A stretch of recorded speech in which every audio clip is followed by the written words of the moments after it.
2.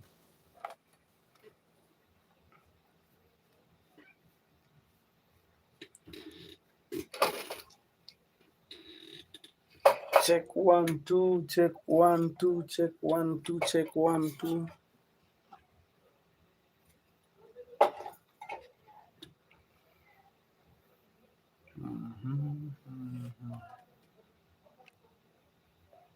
Enable flash.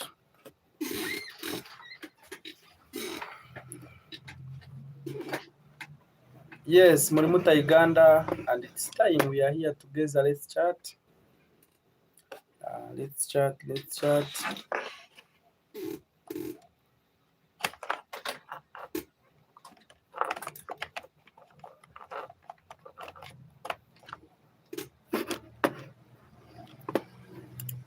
Alright, Ankole Media Productions, kandi turiho tukikwasaganya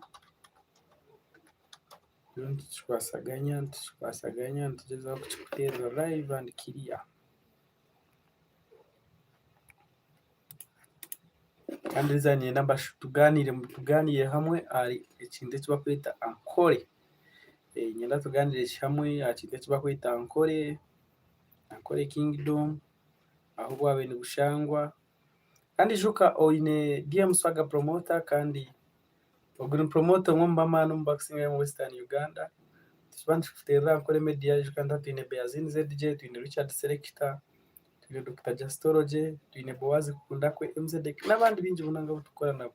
So njaka tutandike Ankole ninga shiru nyankole ninga shinkole was a traditional Bantu kingdom in Uganda.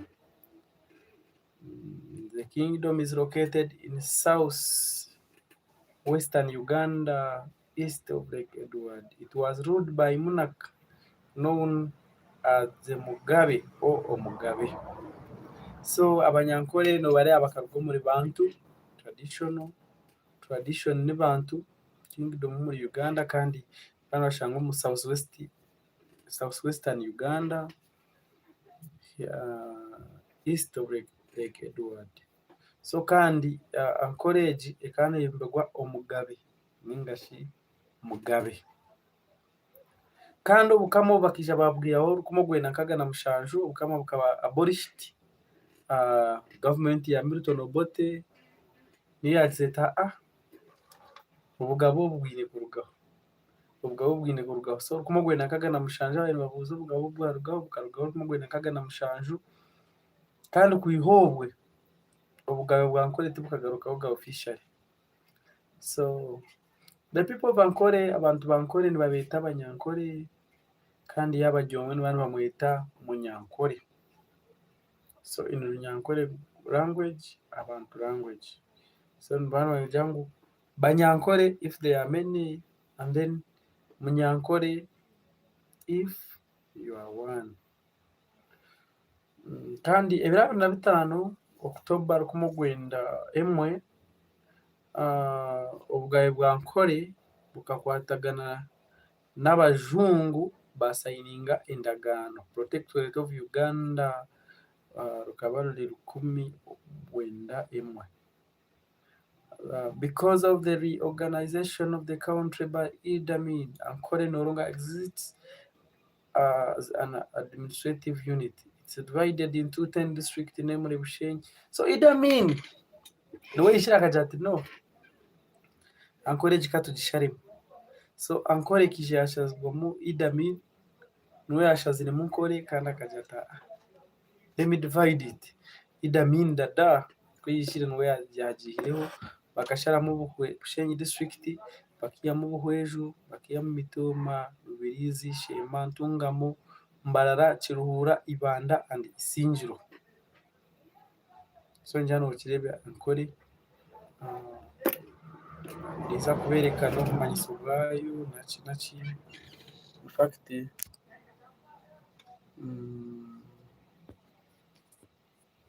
let me see if I can show you, but kundaremo Ankole Kingdom is located in southwestern region of Uganda, bordering Rwanda and democratic. So ankore ne sharana Rwanda kandi isheshuwe sharana democratic republic ya Congo. So ndiyo niza kubagambira abagabe list of umugabe of nkore abantu babiri habagobe umurinkore nibo ndiyo ninko kwerekesha heji.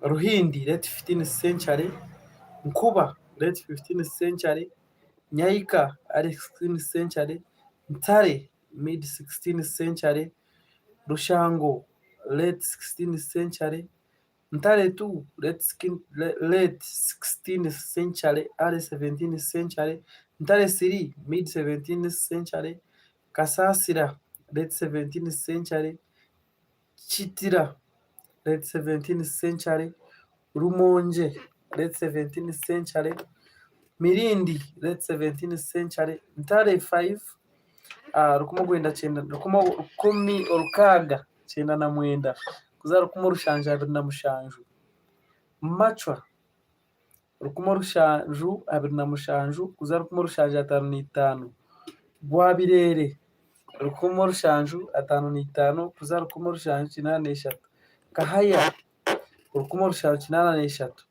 Rwebishenge urukumo 8 Kayungu urukumo 8 so tingmanya bakaba bayimbira n'abandi. Gasonga urukumo 8 Mutambuka rukumi 8 kuza rukumi nshanju 3 Ntare V Rujingiza rukumo 8 kuza rukumo 9 Kahaya 2 rukumo 9 kuza rukumi ogwenda 4 Gasonga kuruga rukumi Gasonga 2 kuruga rukumo gwenda 4 kuza rukumo gwenda kagana mushanju Munaka discontinued by Uganda government. So Gasonga 2 nuyabira ry'umugabe kandi ubugabo bwisha bwiho Uganda government yabwihaho kuruga rukumo gwenda kagana mushanju to present. So Ntare V1 ningashi John Barije, Ntare wa mukaga John Barije, rukumo gwenda 9 kuza rukumo gwenda 11 Tichura King ningashi Crown Prince.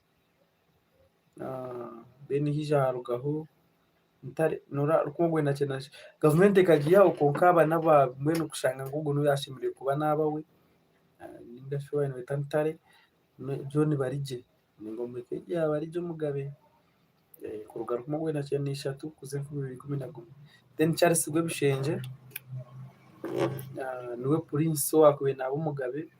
Charles Rwebishenge niwe yakwe nabo mugabe hati konka tariho Nkore people Bantu ethnic group native to Uganda. The primary inhabit Nkore. They are closely related to the Bantu peoples of the region, namely the Nyoro, Chiga, Toro, and Hema peoples. Their population is 4 million. Ingashi miliyoni 4,18 kashanju 485 kandi bakora 9.8% of Uganda. So abanyankore ni binji, if you can see, because they contribute almost 10% to the Ugandan population.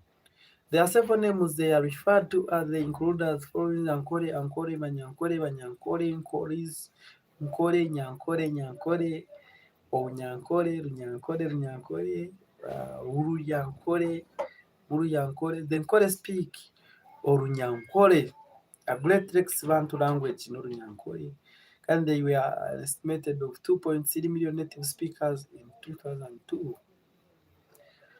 Ankore history.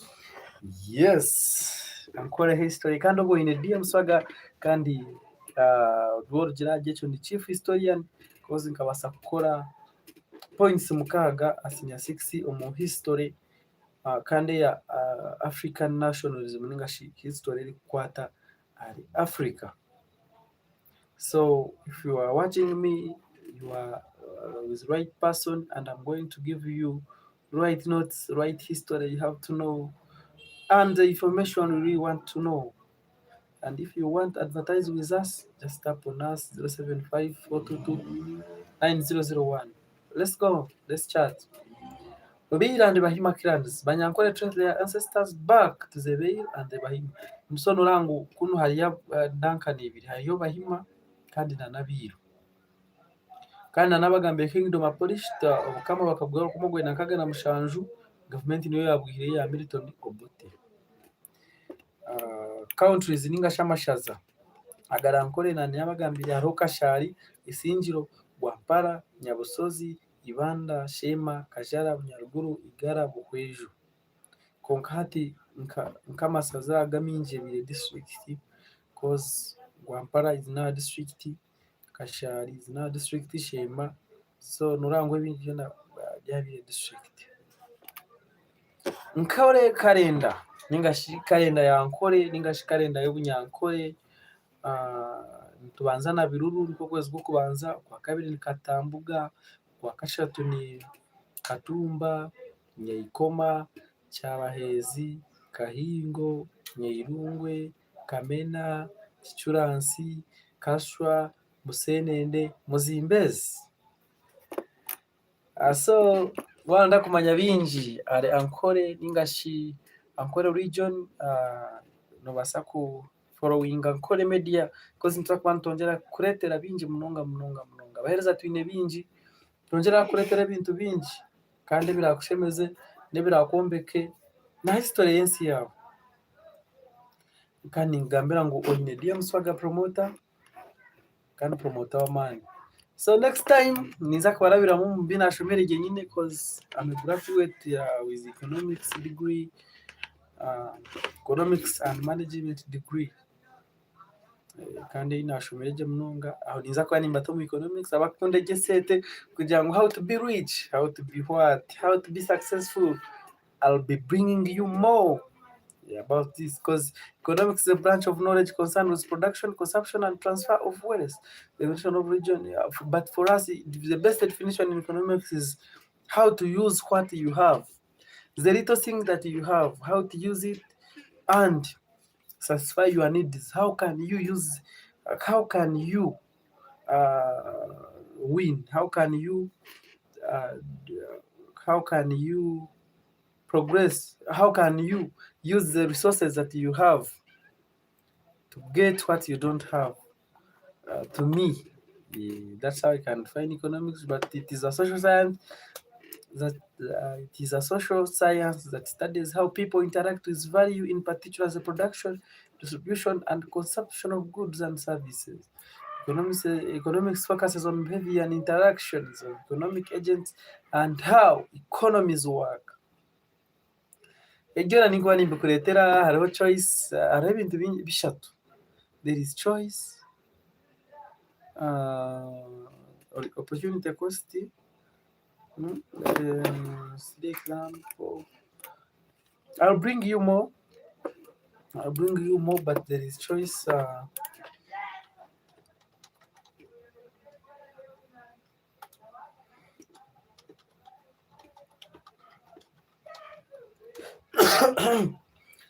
Opportunity cost. There is choice, alternative when choice is made. Because opportunity cost in choosing alternative over the other. Opportunity cost in Hujangu, if you are producing one good and the other, ichura film mununga nechiya. Opportunity cost. So ebintu bingi byanza kubantu baretera and just to subscribing and sharing you subscribe sharing you have to make it success. Salute. Haza, by the way, before I go, wanda gura computer ningashi laptops aro flash na memory cards we namba yanjye zo mushanje 522 egyo twine originals. If you are in Mbarara and you really want to buy a computer, a flash, a memory card, movies, but mainly the computer, memory cards and flash, just call me, we take it high. Salute.